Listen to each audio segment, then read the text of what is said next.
Magandang araw Pilipinas! Narito tayo ngayon sa isang lugar kung saan maraming tao ang walang jowa. At opo, kasama po ako doon. Ayan, sa aking paglalakad, nakita ko isang lalaki pangalan ay Boy. 25, single since birth. At umaasang may mag-chat-chat bago matapos ang taon.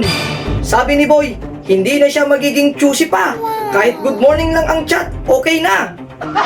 At ayon po sa aming investigasyon, ang dahilan ng kanyang pagiging single ay dahil sa kanyang pick-up line na electric fan ka ba?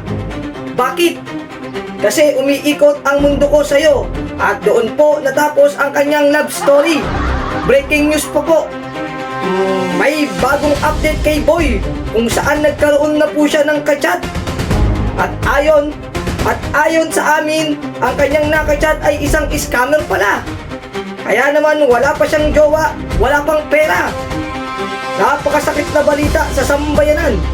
Ito po si Reporter Kenjay, nagpapaalala, kung wala kang jowa, tulog na. At ayan po ang aming serbisyong totoo. Dito lang po yan sa 28 oras.